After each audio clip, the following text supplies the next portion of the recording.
के शो में वजीर आजम शहबाज शरीफ पर करप्शन का झूठा इल्जाम, गलती थी बरतानवी अखबार का एतराफ।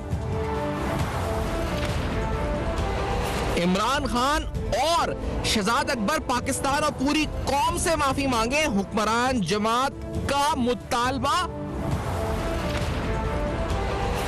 पाकिस्तान तहरीक इंसाफ का घड़ी से मुताल्लिक दिफा मजीद कमजोर पड़ गया। नैब तरामीम के खिलाफ वावेला करने वाली तहरीक इंसाफ भी नैब तरामीम का फायदा उठाने लगी।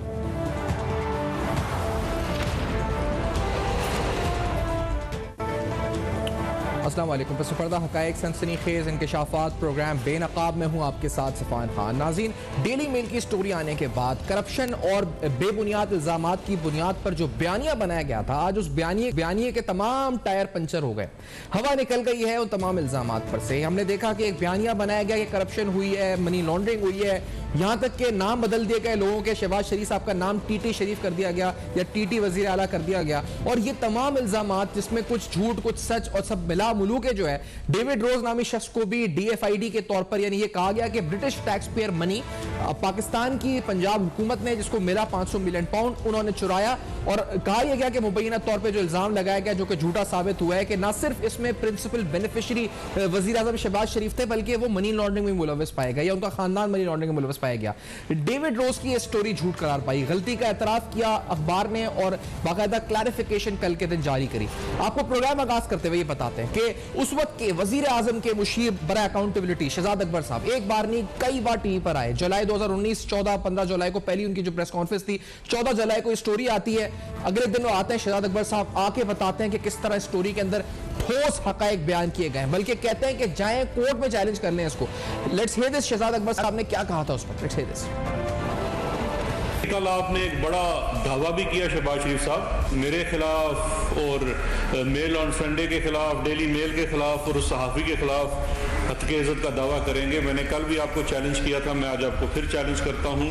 खुदारा अपने इस वादे से मुकरना नहीं है, इस दावे को ऐसा दावा नहीं बनाना जैसे आपने कहा था कि आसिफ जरदारी मैं तुम्हें सड़कों पर घसीटूंगा, नहीं। और अब डेली जो खबर छाया हुई थी मेल की तरफ से, इसके बारे में वाज़ेह तौर पे कहा गया कि तमाम एलिगेशंस अनफाउंडेड थी, बेसलेस थी, पॉलिटिकली मोटिवेटेड थी, सियासी तौर पर विच हिटिंग के तौर पर केसेस बनाए गए थे। मैंने इसने कहा कि शहजाद अकबर साहब एक नहीं कई बार आए और ये चैलेंज देते रहे शरीफ फैमिली को कि जाएं इसको चैलेंज करें, जाएं इसको कोर्ट में चैलेंज करें। मैं आपको चैलेंज देता हूं, इसको चैलेंज करें कोर्ट में, आप साबित करें कि ये गलत थी। आज डेविड रोज की ट्वीट भी सिलसिले में, ट्वीट के अंदर डेविड रोज ये कहता है कि ये स्टोरी अखबार ने हटा दी है। He says that Mr. Sharif and Mr. Yusuf have settled their claims. The case is therefore over. The newspaper has removed the article from the internet. I shall be making no comment on the end to these proceedings. ये जो daily mail की तरफ से और associated newspapers की तरफ से इस खबर से जिस तरह एतराफ़ किया गया कि गलत थी, शहजाद अकबर साहब ने एक नहीं कई बार कहा कि जाएं इसको कोर्ट में चैलेंज करें। उन्होंने जुलाई 2019 में ही, यानी इस स्टोरी के पब्लिश होने के ठीक 14 दिन बाद एक और प्रेस कॉन्फ्रेंस करी और उस प्रेस कॉन्फ्रेंस में उन्होंने फिर ये चैलेंज दिया। क्या कहा? Let's hear this. आपने तो वादा किया था, दावा किया था आप मुकदमा करेंगे, वो मुकदमा किधर है? मैं आपको बार बार कह रहा हूँ ना, इस वजह से हो सकता है आप शर्म खा के बरतानिया की अदालत में भी चले जाएं, लेकिन मुझे काफ़ी हद तक यकीन है आप नहीं जाएंगे। लेकिन अगर आप मेरे बगैर चले गए तो फिर मैं आज आपसे एक वादा करता हूँ, मैं उस अदालत में आऊँगा और आपकी तमाम करप्शन के सबूत वहाँ बताऊँगा और ये भी साबित करूँगा कि इस स्टोरी के अंदर जो लिखा गया था ये सिर्फ 5% था, 95% ये बाकी रह गया। और उन्होंने इल्जामात के तौर पर कुछ कागजात भी प्रेस कॉन्फ्रेंस में लहराए। खान साहब एक अमरीकी साजिश का कागज लहराया गया, कहा गया कि ये फला तारीख को ट्रांजैक्शन हुई, ये फला तारीख को ट्रांजैक्शन हुई, ये मनी लॉन्ड्रिंग हुई, ये मनी लॉन्ड्रिंग हुई। 200 के करीब इन्होंने ट्रांजैक्शन अपनी प्रेस कॉन्फ्रेंस में गिनवाई इस वाली, और कहा गया कि इस तरह से पैसा यहाँ से इस अकाउंट से अली इमरान के जरिए गया, ये पैसा यहाँ रिमिट हुआ, ये फला पापड़ वाले ने रिमिट किया, ये इसने किया, ये इसने किया, शहजाद अकबर साहब ने। लेकिन ये तमाम कागजात कहा गया कि ये डेविड रोज को फराम नहीं कर सके या ये इतने ठोस नहीं थे कि वहां पे कोर्ट ऑफ लॉ में जाके साबित हो सकें। ये दावा उन्होंने एक बार senior anchor person Hamid Mir साहब के शो में भी किया था। क्या कहा था शहजाद अकबर साहब ने, ये भी आपको सुनाते हैं। मैं समझता हूँ डेविड रोज की खबर सिर्फ 10-20% है, उससे ज्यादा 80% तो भी डॉक्यूमेंट्स यहाँ पे इंक्वायरियों में सामने आ रहे हैं। आप ये सारे सबूत लेके जाएंगे लंदन हाई कोर्ट में? देखिए, मेरी तो ख्वाहिश थी कि मेरे ऊपर भी मुकदमा करते तो मैं खुद जाता, लेकिन I am sure David Rose के पास भी ये सारे सबूत होंगे, तो उसने ये स्टोरी की है। उसके पास ये सबूत कैसे आए हैं? चले, हमसे मांगेगा तो हम दे देंगे। हमें अच्छा, आप दे देंगे अगर आपसे मांगेगा? देखिए, नाज़रीन, अब साबित हुआ कि डेविड रोज अदालत में या फिर वहां पर जाकर किसी तरह भी ये तमाम इल्जामात कहा गया 700 पेजेस का बंडल था और कोई भी एलिगेशन साबित करने के लिए ठोस एविडेंस या ठोस शवाहिद उसके पास मौजूद नहीं थे। लेट्स टेक अ ब्रेक, इस पर बात करते हैं। साथ साथ आज एक और स्टोरी, यानी पाकिस्तान तहरीक इंसाफ जो वावेला कर रही है नैब तरमीम का, वही पाकिस्तान तहरीक इंसाफ और उसकी अहम क़यादत अब इस नैब तरमीम से फायदा उठा रही है। ये कैसे हो रहा है ये भी आपको बताएंगे। इस ब्रेक के बाद पैनल भी साथ होगा, हमारे साथ होगा।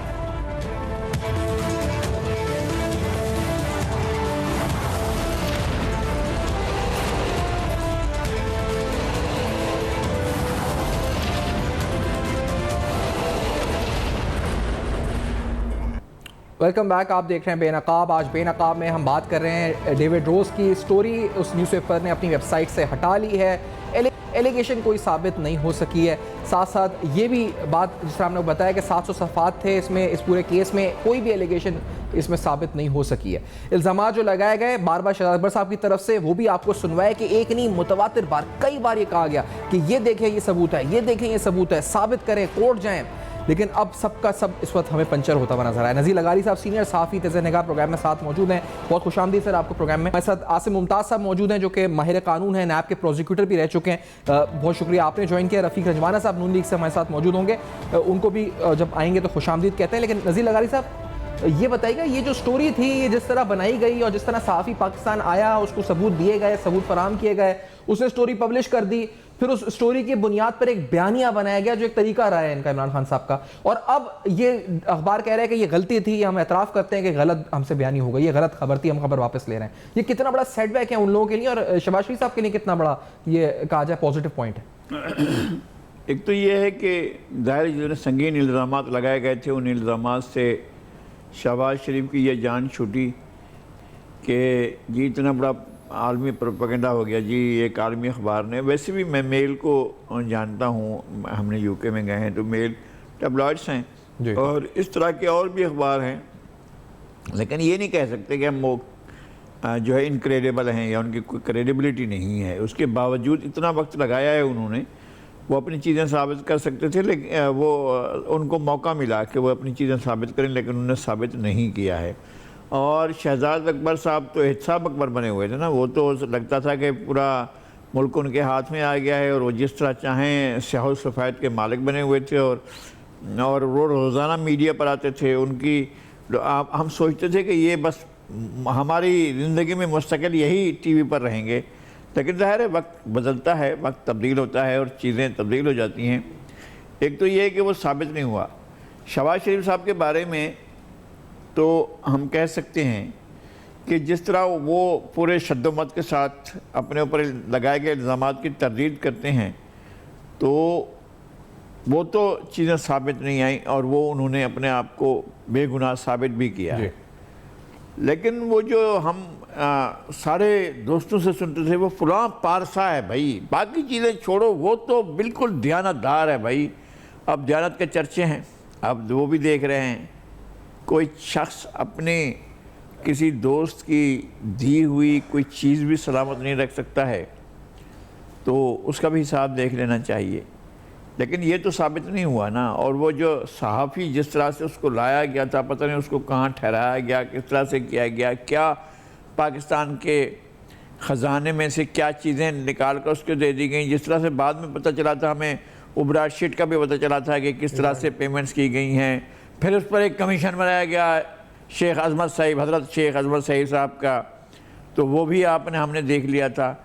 मसला ये है कि पाकिस्तान एक मजाक बनकर रह गया है और जिसका दिल चाहे जो चाहे कर दे, किसी का चाहे आप कोई भी इल्ज़ाम लगा लें साबित करना आपकी जिम्मेदारी लेकिन नहीं। साबित के चले, मजे की बात ये नज़ीर लगारी साहब, अभी भी जो आप एक जमात है जो तहरीक इंसाफ जिसने बयानिया बनाया था, उनके नज़दीक जो भी अगर खबर गलत भी साबित हुई है तो कहेंगे जी शहबाज शरीफ साहब ने खरीद लिया होगा अखबार को, शहबाज शरीफ साहब ने खरीद लिया होगा उसको, वहाँ उसको खरीद लिया होगा, इसको खरीद लिया होगा, तो साहब मतलब है भी आपने खरीदा था, पहले आपने खरीदा, किसी और ने खरीदा होगा, हमें नहीं पता, हमें सामने नहीं आया। जब आप अगर वो अखबार खरीद कर किसी की तरदीद छाप सकता है तो इल्ज़ाम भी खरीद कर आपने खरीद कर वो इल्ज़ाम लगवाया होगा। ये क्या बात हुई?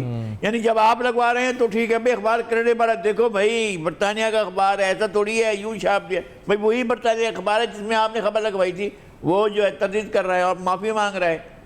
अच्छा आसिम मुमताज साहब, आप बताएं नैब का इस सिलसिले में किरदार क्या रहा? मैंने एक नहीं कई मुतवातिर केसेस देखे हैं, आपकी ज्यादा गहरी नजर है नैब के ऊपर, आप मुझे बताएं कि कई केसेस हुए बने, नैब की प्रेस रिलीज आती थी और उसमें लिखा जाता था कि फलां शख्स ने, उस पर मुबैना तौर पर यह इल्ज़ाम है, चेयरमैन नैब की ज़ेर सदारत इजलास हुआ, उसमें ये शख्स मौजूद थे इजलास में और ये इंक्वायरी मंजूर हो गई, और इस इंक्वायरी के बाद वो प्रेस रिलीज आती थी, वो मीडिया पर चलती थी और फिर एक बयानिया बनता था, वो शख्स, उसकी इज्जत और सब चीज़ों का तो ख़त्म हो जाता था मामला और वो चोर साबित हो चुका होता था। हमने देखा बहुत से केसेस में ऐसा हुआ कि नैब आगे प्रोसिक्यूट करके उनको साबित नहीं कर सकी। ये कितना बड़ा सिस्टम में नुक्स है ये जो ये हुआ नैब के हवाले से, और कितना नुकसान पहुंचा से लोगों को? आसिम साहब जी देखिए, बिल्कुल मैं आपकी बात से मुत्तफिक हूँ। आप हम इस चीज से इनकार नहीं कर सकते कि नैब और बशमूल नैब के जितने भी कौमी इदारे हैं वो हमेशा इंसानों से ही चलते हैं और इंसानों से गलतियां भी होती हैं, और जब खास तौर पे किसी इदारे में लोग उस इदारे की जो एक जिम्मेदारी है उसकी अहलियत के ना हो लाए तो फिर उनसे गलतियां जो है गलतियां नहीं होती बल्कि नुकसानात होते हैं। और आप देखिए नैब में यकीनन ऐसे बहुत से केसेस बने जिसमें जो प्रोसिक्यूशन के पॉइंट ऑफ व्यू से देखा जाए तो मटेरियल नहीं था और नहीं होता, उसका अल्टीमेट सेटबैक जो है वो हमेशा नैब या नैब जैसे बाकी इदारों को मिलता है कि जब उन केसेस का हतमी फैसला होता है और किसी भी शख्स को जब ये कहा जाता है या अदालत ये फैसला करती है कि नहीं ये तो बेगुनाह है और इसके बारे में जो केस है उसको साबित करने के लिए सबूत नहीं है।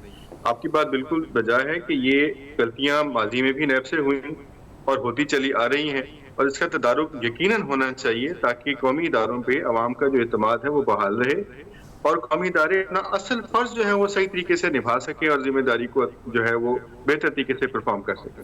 नैब ने यकीनन बहुत से ऐसे केसेस बनाए जिसमें मैं समझता हूँ कि सजा के पॉइंट ऑफ व्यू से जो है वो सबूत नहीं था, लेकिन केस बनाए भी गए, बाद में लोग छूटे भी और उसका नुकसान यकीनन नैब को मैं समझता हूँ जो है वो भुगतना पड़ा।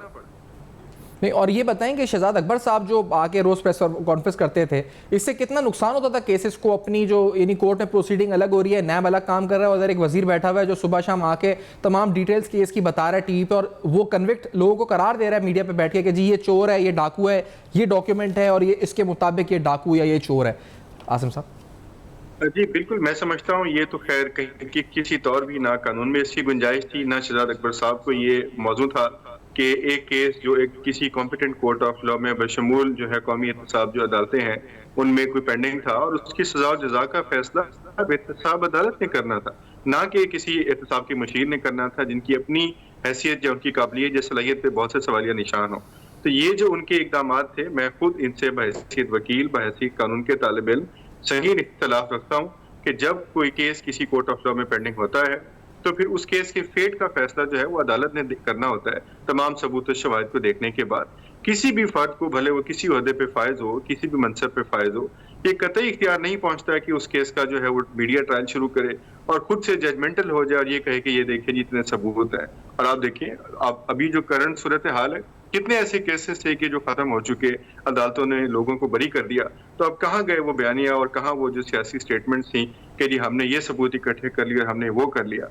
मैं समझता हूँ ना कानून में इसकी गुंजाइश है और ना शहजाद अकबर साहब को चाहिए था कि इस किस्म के बयान जो है वो देते। अच्छा, वफाकी वज़ीर दाखिला राना सनाउल्लाह साहब ने जो कहा है इस बारे में अगर हम सुनवा सकते हैं, ये कि इस स्टोरी के बारे में क्या कहा है, पहले ये सुनाते हैं, फिर मजीद भी आपको बताएंगे इस प्रेस कॉन्फ्रेंस में उन्होंने क्या कहा है आज इस अहम तरीन प्रेस कॉन्फ्रेंस में। लेट्स से दिस के स्टोरी के बारे में क्या कहा है राना सनाउल्लाह साहब। राना सनाउल्लाह साहब ने जो स्टोरी के बारे में कहा है, जो उनका पहला बयान है वो जरा सुनवाते हैं राना सनाउल्लाह साहब का। जी।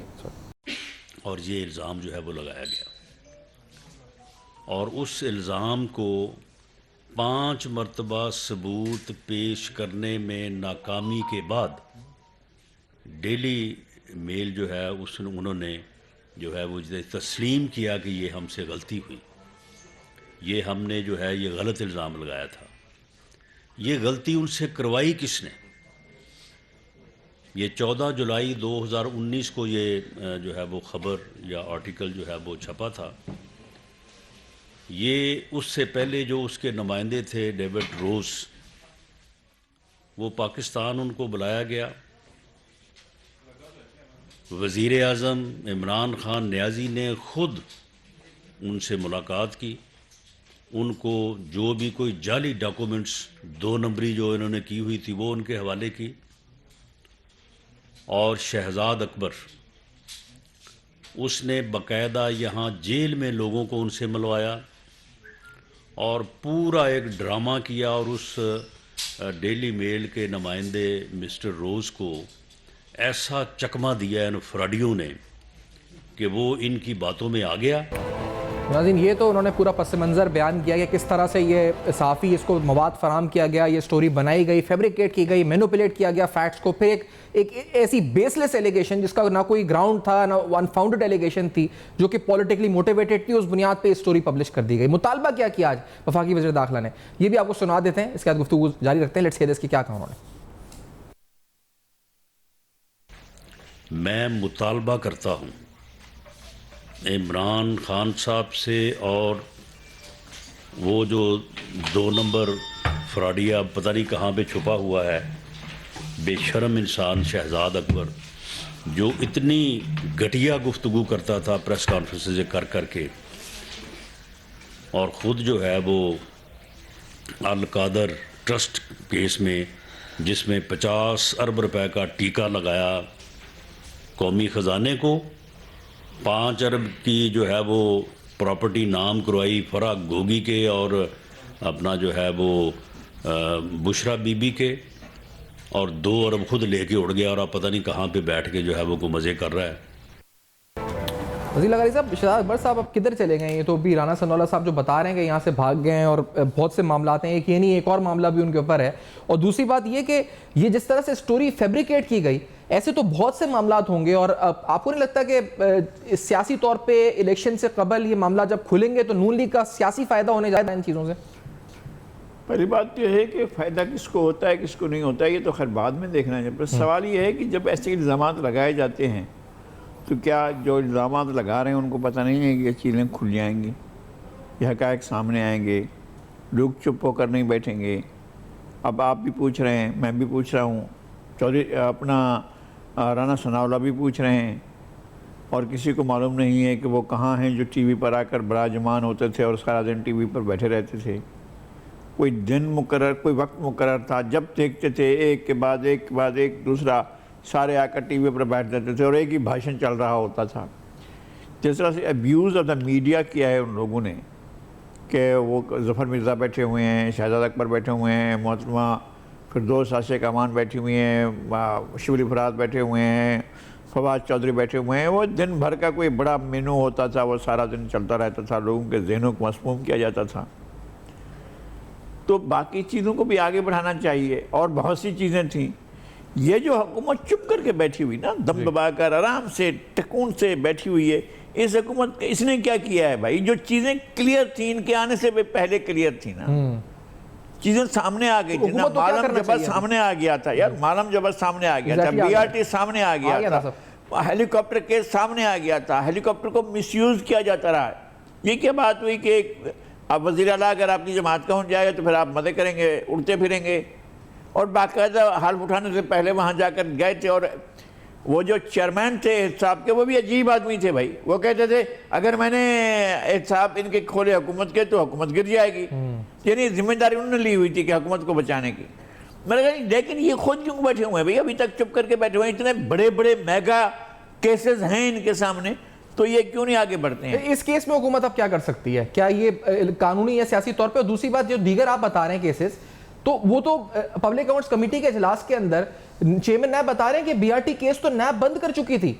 अब पब्लिक अकाउंट्स कमेटी ने कहा कि खोलो, तो उन्होंने कहा जी 6 महीने लगेंगे मजीद इसको फाइनल होने में, यानी वो केस ही बंद हो चुका था। हुकूमत ने, पब्लिक अकाउंट्स कमेटी ने खुलवाया है, अब वो 6 महीने कह रहे हैं। वल्लाह आलम 6 महीने में भी कुछ पहुंचता है नहीं पहुंचता BRT पेशावर का केस, और मालूम जब्बा भी बंद हो चुका था नैब। नहीं होंगे ये सारे केसेस। वो जो मोहतसिब आजम थे ना पाकिस्तान के, जो बड़े दयानतदार, वो जो छोटी से एड़ी तक पता नहीं क्या क्या वो एहतसाब करने वाले और इंतहाई काबिल एहतराम अदालत उज़्मा के जज रह चुके थे। यार मैं सोचता हूँ कैसे कैसे लोग इस मुल्क के अंदर आए हैं और कैसे कैसे लोग रह कर गए हैं। उन्हें कभी खुदा का खौफ नहीं आता है, कभी खौफ नहीं होता इस बात का कि भी हम उम्र के इस हिस्से में पहुँच गए। हम सोचते हैं, ये इनको ख्याल नहीं आता था कि भाई आखिर हम क्या जाकर दुनिया में क्या मुंह दिखाएंगे, और अगर कोई आप आखिरत को बिलीव करते हो तो फिर आखिरत को क्या जाकर जवाब क्या दोगे, किस बात का जवाब दोगे, ये नहीं सोचा जाता था। ये अब भी अपने आप को इस तरह से सहमे हुए बैठे हैं हुक्मरान, लगता है कि बेचारे बस ऐसे अपना वक्त गुजार रहे हैं। भाई आप कम से कम ये चीज़ें जो इस दौर में हुई हैं, आपने सिर्फ एक घड़ी को पकड़ा हुआ है, घड़ी से आगे जाएं भाई, हेलीकॉप्टर की तरफ जाएं, BRT की तरफ जाएं, मालम बजब्बा की तरफ जाएं, बहुत से मोहतरमा फरहत शहजादी की तरफ जाएं, बहुत सी चीज़ें खुली हुई हैं। और तो आपने पूरा एक रिकॉर्ड बनाया था, वो कहाँ है रिकॉर्ड सारे का सारा। तो मेरे ख्याल में हुक्मरानों को भी इस तरह से कोने में दबक कर नहीं बैठना चाहिए। एग्जैक्टली। एक ब्रेक के बाद नाज़रीन आते हैं, घड़ी का जिक्र हुआ है तो उस पर भी गुफ्तगू। दिफा तहरीक इंसाफ का कितना कमज़ोर हो चुका है, दिफा क्यों कमज़ोर हो रहा है घड़ी के ऊपर, कभी कुछ बयान, कभी 20%, कभी 50% पर रिटेन किया, और आहिस्ता आहिस्ता इनका केस खुद ब खुद कमज़ोर होता जा रहा है। ये भी बताएंगे आपको इस ब्रेक के बाद हमारे साथ हैं।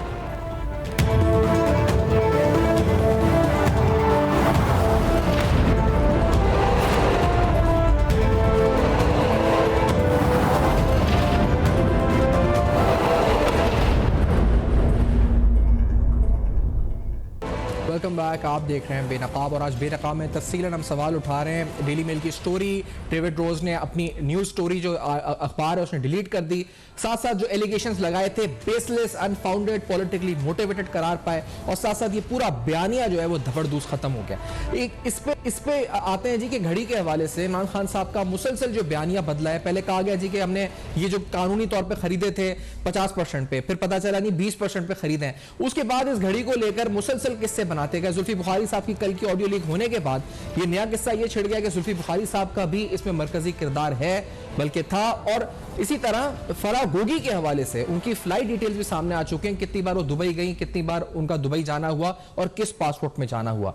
साथ साथ मोहम्मद शफीक नामी आउट ऑफ टाइम के इस दुकानदार की भी न सिर्फ टैक्स रिटर्न्स का लाए सामने, बल्कि इसमें यह भी तफसीलात इसने बताई अपनी वीडियो में कि इसका कोई ताल्लुक नहीं था इस सेट ऑफ गोल्ड पीस से, ना इसने घड़ी ग्राफ की खरीदी, ना इसने कुछ और खरीदा, और ये जाली रसीदें दिखाकर इसको इसमें शामिल किया जा रहा है। आसिम मुमताज साहब, कानूनी तौर पर आपको लगता है कि ये तोशाखाना के हवाले से इलेक्शन कमीशन और दीगर जो जिस तरह मामला बढ़ रहे हैं, ये डिस्क्वालिफिकेशन परमानेंट लाइफ टाइम हो सकती है? इमरान खान साहब करप्ट प्रैक्टिसेस में नैब केस की गिरफ्त में आ सकते हैं, नैब ऑर्डिनेंस के तहत नए अमेंडमेंट्स के बाद। क्या लगता है आपको, कानूनी गिरफ्त कितनी मजबूत है इस केस में इमरान खान साहब के खिलाफ?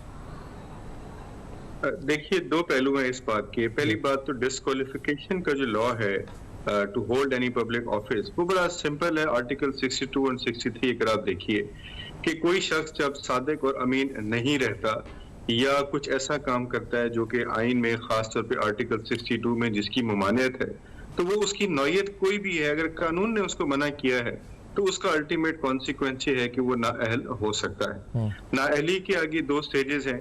एक तो कि इनिशियल डिस्क्वालिफिकेशन कि आप कंटेस्ट ही नहीं कर सकते, दूसरा ये कि अगर आप कंटेस्ट कर चुके हैं इलेक्शन और आप जो है वो अवामी ओहदा हासिल कर चुके हैं, भले वो आप MNA है या MP है, लेकिन आपने आर्टिकल 63 की कर्दन को अगर आपने बाईपास किया है तो फिर आप वो उस ओहदे के मजाज भी नहीं रहते। अब जहां तक जो तोशाखाने की घड़ी का सवाल है, इसके जो कॉन्सिक्वेंसेज अगर आप कानूनी इसको पैराहे में देखें तो यकीनन ये मैं समझता हूँ एक हैंगिंग सवर्ड है इमरान खान साहब पे कि अगर इस मसले को हल ना किया गया और इसकी कानूनी और ठोस जो है जवाब पेश ना किया गया कि किस तरीके से इसको इस्तेमाल किया, कैसे फरोख्त किया, फिर फरोख्त करने के मुतालिक जो मुख्तलिफ बयानिए जो है वो सामने आ रहे हैं, तो अगर ये मसला हल नहीं होता तो यकीनन खान साहब को डिस्क्वालिफिकेशन का सामना इलेक्शन की कमीशन की तरफ से करना पड़ सकता है।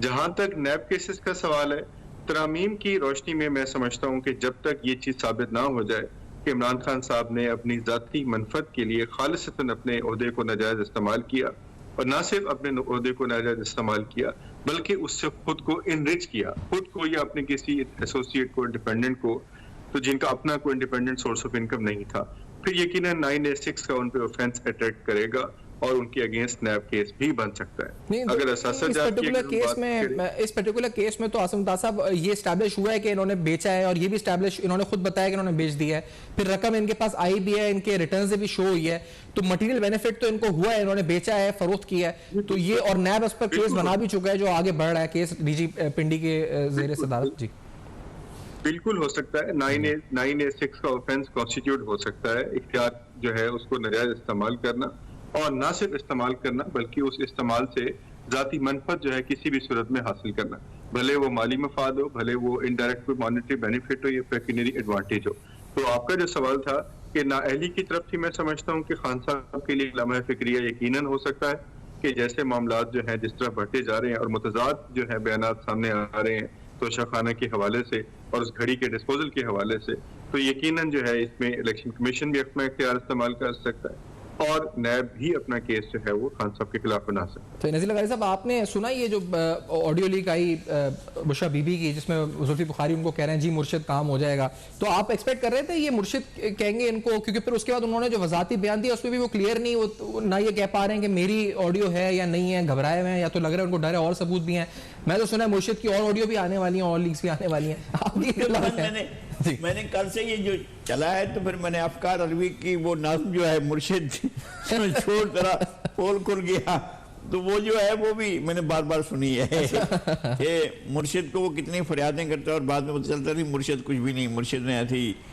तो बहरहाल मेरे ख्याल में ये मुर्शिद तो पीरे कामिल होता है, वो जो आपके जो सब चीजों को इखलाक और मैं ये समझता हूँ कि इस तरह नहीं होता। मुर्शिद को नुमाइशी नहीं होता है, किताब देने वाला नहीं होता है। मुर्शिद आपको दुनियादारी की तरफ इस तरह नहीं घसीटता है। मुर्शिद आपके अंदर कनात पैदा करता है, मुर्शिद आपके अंदर इंसानियत पैदा करता है, मुर्शिद आपको इंसान बनाता है, मुर्शिद आपको जो है एक बड़े दर्जे पर ले जाता है।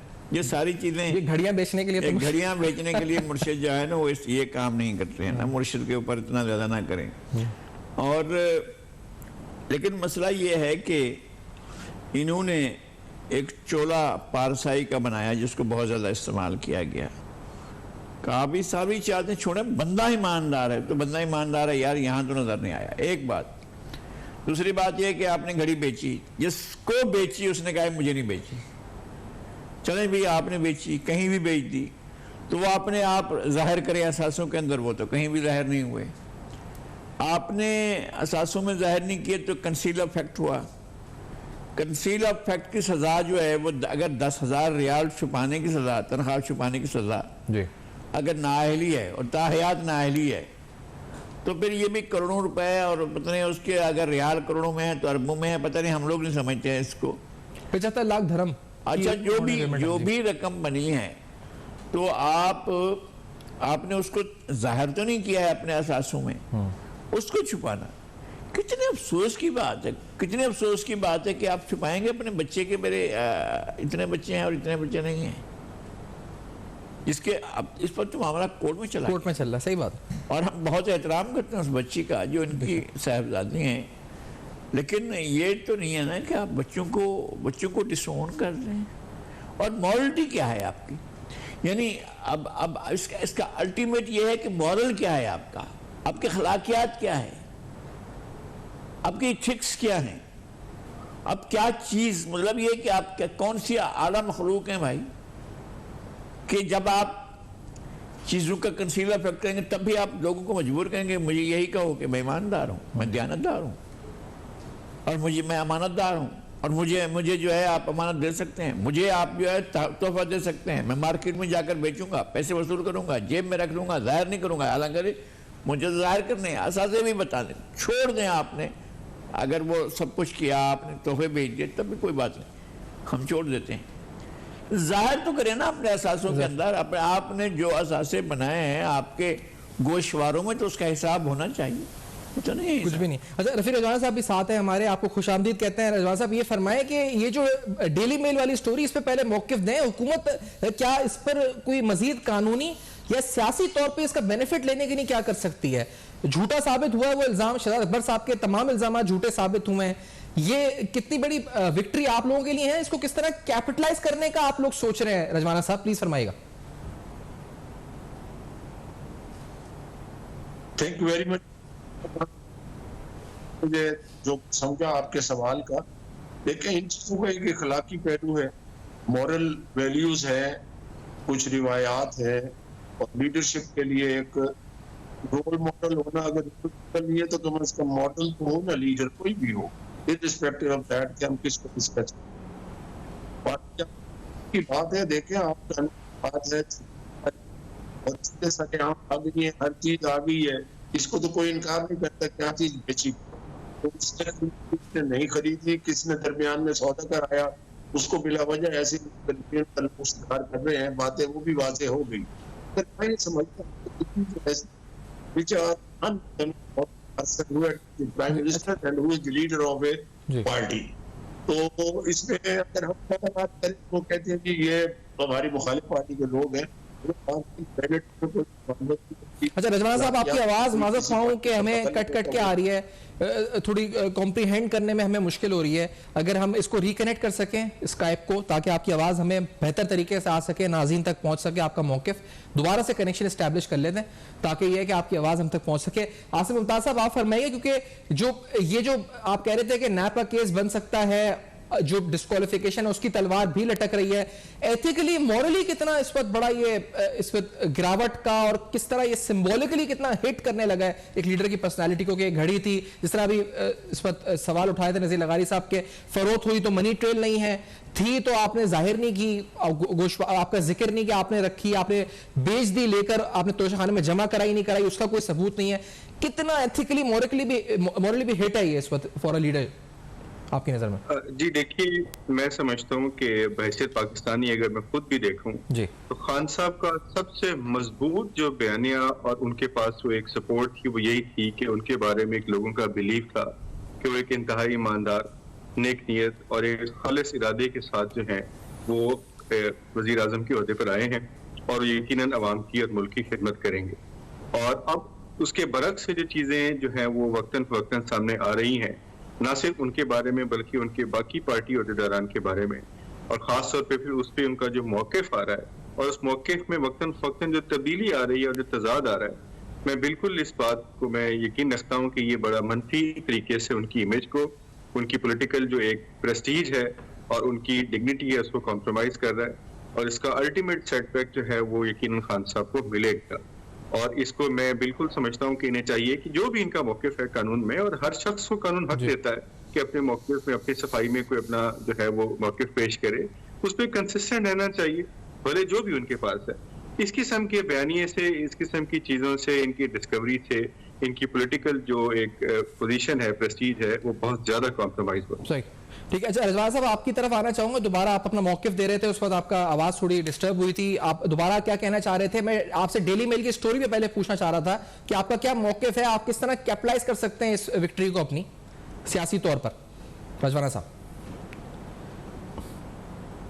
जरा थोड़ा सा सवाल दोबारा दोहराइए, राजवाना साहब, साफ नहीं आ रही। मैं आपसे ये पूछ रहा हूँ कि जो जिस तरह से एतराफ किया है बरतानवी अखबार डेली मेल ने कि हमने गलत स्टोरी शाया की थी, जो इल्जामात DFID के हवाले से शहबाज शरीफ साहब पर लगाए थे वो गलत हैं, वो सही नहीं थे, शहजाद अकबर साहब भी गलत साबित हुए, झूठे साबित हुए, स्टोरी भी गलत हुई है, इस पर क्या कहना चाहेंगे? पहले आप ये बताइएगा राजवाना साहब।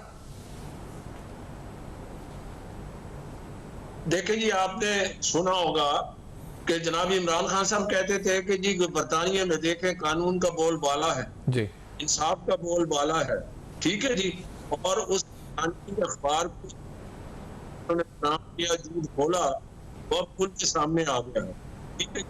तो मैं ये समझता हूँ जहाँ पे आज मियां शहबाज शरीफ साहब ने लिखा है कि जहाँ पे ये दुनिया में पाकिस्तान का नाम बदनाम करने की एक मजमूम कोशिश की गई, और उसके साथ साथ शरीफ फैमिली को बदनाम करने की कोशिश की गई, कई कोशिशें की हैं उन्होंने, तो इतने जो है ना इतनी बातें की, इतने स्कैंडल जो है ना बिला वजह बनाए, इसलिए उनको मलाइन किया जाए शरीफ फैमिली को, और अल्लाह की लाठी पे आवाज है, खौफ खुदा होना चाहिए कि आप किसी पर इल्जाम लगाते हैं, बगैर तस्दीक लगाते हैं, तो यही है कि उससे बड़ा झूठा शख्स कोई नहीं हो सकता जो बगैर तस्दीक के बात सुन के आगे चला दे।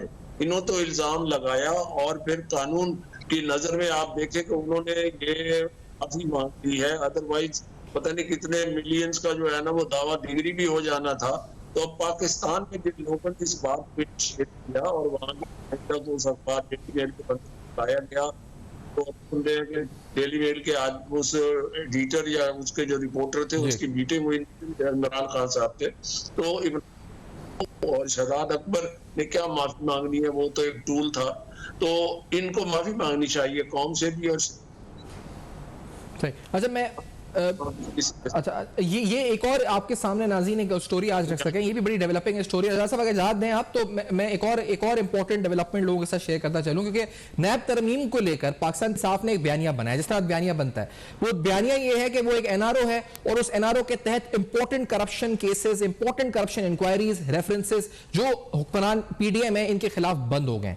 लेकिन आपको ये बताएं कि खुद पाकिस्तान तहरीक इंसाफ भी इसका फायदा उठा रही है। इन तरामीम का फायदा उठाकर उस्मान बुज़दार साहब के खिलाफ जो शराब के हवाले से लाइसेंसेस देने का केस है वो बंद हुआ है। आपको बताते हैं उसकी तफसीलात। नैब तरामीम के खिलाफ वावेला करने वाली तहरीक इंसाफ उसका फायदा किस तरह उठा रही है कि साबिक वज़ीर आला पंजाब उस्मान बुज़दार के खिलाफ शराब लाइसेंस का केस नैब तरमीम के तहत निपटा दिया गया। नैब प्रोसिक्यूटर ने अदालत को आगाह कर दिया कि मुकदमा बंद करने की दरख्वास्त चेयरमैन नैब को अरसाल कर दी है। जस्टिस बाकर नजफी और जस्टिस अज़द खराल साहब ने यूनिकॉर्न जो कंपनी है उसकी दरख्वास्त निपटा दी। साबिक वज़ीर पंजाब उस्मान बुज़दार को बड़ा रिलीफ मिल गया। नैब ने उस्मान बुज़दार समेत दीगर के खिलाफ शराब लाइसेंस अजरा की इंक्वायरी बंद करने की सिफारिश कर दी। निजी होटल की जानिब से एजाज ऐवान एडवोकेट पेश हुए। मौक़िफ़ उन्होंने यह अपनाया कि लाहौर हाईकोर्ट ने अपने फैसले में लाइसेंस अजरा को कानून के मुताबिक करार दिया, लिहाजा 3 साल से बेमकसद इंक्वायरी जारी है जिसे बंद किया जाए। वकील ने यह भी दलाइल दिए कि नए कानून के तहत ये इंक्वायरी जारी नहीं रह सकती। नैब प्रोसिक्यूटर ने हाई कोर्ट में शराब लाइसेंस के इजरा की इंक्वायरी बंद करने की रिपोर्ट जमा करवा दी। डीजी नैब की जानिब से बताया गया कि रीजनल जनरल मीटिंग में भी इंक्वायरी को बंद करने की सिफारिश की गई है और नैब रीजनल बोर्ड ने भी इंक्वायरी बंद करने की रिपोर्ट हेडक्वार्टर को भिजवा दी है। नैब रिपोर्ट में बताया गया कि यह मामला चेयरमैन नैब को भिजवा दिया ताकि वो हतमी फैसला करें और जस्टिस अली बाकर नजफी की सरबराही में 2 रुकनी बेंच ने इस निजी होटल के हवाले से जो इस केस है इसकी समाअत की और डीजी नैब के जवाब की रोशनी में दरख्वास्त निपटा दी। तो जो बयानिया नज़ीर लगारी साहब मैं आपसे पूछना चाहूंगा, ये मुसलसल कहा गया कि ये नैब तरमीम एनआरओ है और ये चोरों को फायदा देगी, तो खुद ये अदालत में मौक़िफ़ अपनाया गया कि इस तरमीम के तहत इस मुकदमे को उस्मान बुज़दार साहब के खिलाफ खत्म कर दिया जाए। ये कैसा तजाद है नज़ीर लगारी साहब आपकी नज़र में? जाहिर है वो इससे फ़ायदा भी उठाएंगे और उसके खिलाफ प्रोपेगेंडा भी करेंगे और प्रोपेगेंडा ऐसा तूफानी होगा कि सारे के सारे सुर में सुर मिलाकर बात कर रहे होंगे, उसी से फ़ायदा भी उठा रहे होंगे, वो चीज़ खुद भी इस्तेमाल कर रहे होंगे। वो कहेंगे कि जनाब इसके कप के करीब ना जाओ, लेकिन कप को इस्तेमाल भी कर रहे होंगे, सारी दुनिया को बता भी रहे होंगे नहीं कप के करीब नहीं जाना भाई, वो बहुत ज़्यादा उसके अंदर सांप भी बैठा हुआ है, बात जाना नहीं है, फिर उठा कर इस्तेमाल भी कर रहे होंगे। ये है उनका तरीक़ा वारदात है। जो चीज़ आपको सूट करती है, अपने आप को सूट करती है, उसका इस्तेमाल कर लेंगे और चीज़ों को अपने हक में कर लेंगे, उनका रुख मोड़ लेंगे। उनका तरीक़ाकार ये होगा कि जनाब जो चीज़ उनको फ़ायदा दे सकती है वो ठीक है और जो चीज़ उनको फ़ायदा नहीं दे सकती वो सब ख़राब है, और किसी ऐसी चीज़ को भी ख़राब कहते रहेंगे जिससे फ़ायदा भी उठा रहे होंगे। उठा लिया, आपके सामने है।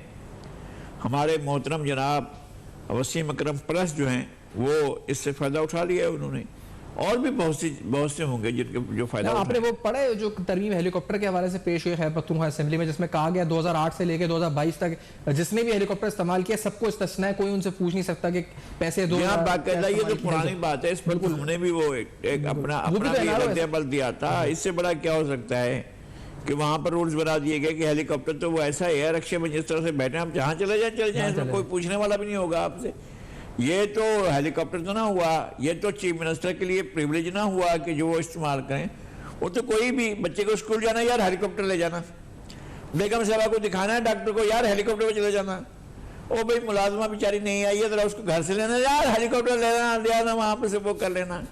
तो खान साहब की तबीयत खराब यार खान साहब को तो लिए तो हाजिर है, ये सारे का सारा माल 2-4 गाड़ियाँ भी साथ भेजते हैं, हेलीकॉप्टर भेजते हैं, खान साहब के लिए जान हाजिर है भाई, भेजे जहाज भी भेजते हैं, हेलीकॉप्टर पे भेजते हैं, और सवारियां तो शादियां अटेंड हुई हैं हेलीकॉप्टर में, बाकायदा शादी अटेंड करने भी गए, वलीमा अटेंड है ही क्या, हेलीकॉप्टर इसीलिए तो था वो इसीलिए दिया गया था। सही। और खान साहब तो हेलीकॉप्टर पर दुनिया में जहाँ चाहें चले जाएं, ये हेलीकॉप्टर उनके इस्तेमाल के लिए है। और 2008 में जब से आए हैं ना, बल्कि जब से नहीं आए हैं तब से भी इस्तेमाल हो रहा है। यानी उस वक्त भी इन्होंने तो ये किया है कि आमिर हैदर होती को भी रिलीफ दे दिया कि जनाब अगर आपसे भी कोई नहीं पूछेगा कोई बात ही ना करें। उस वक्त तो आमिर हैदर होती थे चीफ मिनिस्टर, वो भी उनको भी वो हो गया। और उसके बाद ये खुद 2013 में आकर बैठे परवेज खटक साहब और महमूद खान साहब, इन्होंने अपने आप को भी दे दिया, खान साहब को भी दे दिया, सबको दे दिया। अल्लाह अब हेलीकॉप्टर हाजिर है, जिसको चाहिए वो लें, आप जहाँ चाहें चले जाएं, इसमें कौन सा मसला है। आपको बालाबजबा जाना है, कालाब जाना है, मदाइन जाना है, बहरैन जाना है, न्यादम जाना है, मैंगोरा जाना है, कहीं जाना है, हाजिर है जनाब, हेलीकॉप्टर उठाए जाए। अभी कोई भरोसा नहीं। आसिम साहब आप माहिर कानून भी बताएं, कोई भरोसा नहीं कि इस नैब तरमीम को बनाकर और भी नैब के केसेस खुद तहरीक इंसाफ खत्म करवाए, जैसे ये केस खत्म करवाया। तो ये तो इस तरमीम के खिलाफ कोर्ट में गए हैं, इस तरमीम को इस्तेमाल भी कर रहे हैं अपने लिए। तो ये कैसी सियासत है, ये कैसा कानून है, ये कैसा निजाम, ये कैसा इंसाफ, ये क्या सियासत है, ये क्या बयानिया है? आसिम मुमताज साहब जरा फरमाइएगा। देखिए जी, यकीनन ये दोहरा मेयार है और आप देखें ये तो हर शख्स इस बात से वाकिफ है कि तरमीम को सबसे पहली पार्टी जिसने चैलेंज किया ऑनरेबल सुप्रीम कोर्ट में वो तरीके इंसाफ ही है। और वहाँ इनके दलाइल यही है कि जी ये तो बुनियादी इंसानी हकूक की खिलाफ वर्जी है कि ये जो बहुत से केसेस जो तरमीम के जरिए ख़त्म किए जा रहे हैं इनको नहीं होना चाहिए। और तरमीम का बुनियादी मकसद भी जो है वो किसी बदनीयती या ज़ाती मनफत पर मबनी है। उसके बरक्स आप देखिए, आपके सामने उस्मान बुज़दार साहब को इसका मफाद पहुंचा। इन्होंने तो नहीं कहा कि हमारी जो केस है हम नहीं चाहते कि तरमीम शुदा कानून के तहत इसका फैसला किया जाए, हम चाहते हैं कि हकाइक पे मेरिट्स पे इसका फैसला हो। अगर तो यकीनन हमने जुर्म किया है तो हम फेस करेंगे, और अगर नहीं किया तो हमें कानून के तहत उसका मफाद दिया जाना चाहिए।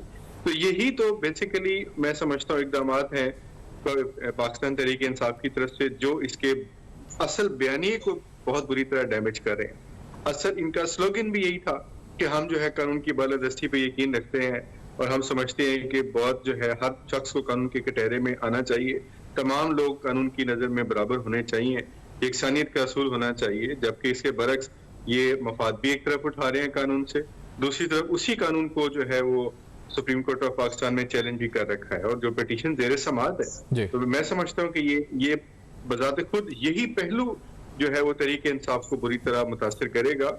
या तो ये अपनी पिटीशन वापस ले लें सुप्रीम कोर्ट से या फिर इसका मफाद उठाना जो है वो बंद कर। सही। रजवान साहब आप क्या कहना चाहेंगे बतौर खुद कानून के आप हवाले से, आप जानते हैं मामला सब समझते हैं, प्रैक्टिस करते हैं, ये बताएं खुद माशाल्लाह गवर्नर पंजाब रहे। रजवान साहब ये फरमाएं सर कि ये क्या मामला है? एक तरफ इस ऑर्डर एक तरमीम को चैलेंज किया हुआ है, एक तरफ उसी का फायदा उठा रहे हैं। रजवान साहब ये कौन सी सियासत हो रही है, क्या हो रही है? रजवान साहब जरा फरमाएं, रोशनी डालें इस पर। ये कॉल फेल का तजाद कहते हैं और में इसे कहते हैं blowing hot and cold in the same breath. जो चीज सूट करती है उससे फायदा उठा लें और बाहर लोगों को बेवकूफ बनाएं कि उस पर हम एतराज कर रहे हैं और ये एनआरओ है और ये लोगों को मफाद पहुंच रहा है, खुद भी उसका फायदा उठा रहे हैं। अब matter is pending in before the supreme court, सब जुडिस है और इस पर ज्यादा कहना मुनासिब नहीं होगा कि अदालत उसका क्या फैसला करती है। मगर मफाद तो जिसको भी इस कानून का फायदा मिलता है और साफ जाहिर है। फिर एक बड़ी इंपॉर्टेंट बात यह है कि अब साबका दौर जो 3.5 साल या 3.25 साल का गुजरा है वो गुजरा है पीटीआई का, और जो फाइलें खुलनी है और जो बातें आनी है वो अब उन पे आनी है। हमने तो नैब जो था भुगत लिया, वो सियासी एक इंतकाम का एक इदारा था और वो जो है ना जो नैब ने आज गठजोड़ और सारा कुछ था, तो अब वो बाद में कहते हैं जी मैं तो बेबस था, मुकदमे बनाने में तो बेबस नहीं थे, और खड़े होकर जलसों में कहते थे मुंह पे हाथ फेर के जैसे गली के बच्चे बात करते मैं नहीं छोड़ूंगा। तो मैं पहले भी कह चुका हूँ कि these things are unbecoming of a person who is the leader of a party और जो पाकिस्तान के वजीर आजम रहे हैं। तो इस तरह की बातें कि नहीं छोड़ूंगा, चोरों को पीछा करूंगा, लगता तो ऐसे इसी नारे पे आए और इसी नारे पे इंशाल्लाह वापस गए और जाएंगे। और ये नारे वारे सारे पिट के चूरन जो बेच रहा था बिक गया। अब बात ये है कि दुनिया का असूल है कि आपने अपनी प्रोडक्ट बेचनी है तो उसकी खूबियां बताएं। दूसरे की जो कंपेटिटर है उसकी प्रोडक्ट की बुराई करेंगे तो आपकी जो प्रोडक्ट है उसकी अच्छाई क्या होगी? तो मार्केटिंग के असूल के भी खिलाफ है। और देखें आजकल के दौर में, आईटी के दौर में, बताएं आपकी खूबी बताएं, कोई अच्छा काम किया है वो बताएं। इदारों को गालियां, इदारों को बुरा भला करना, उससे भी कोई अच्छाई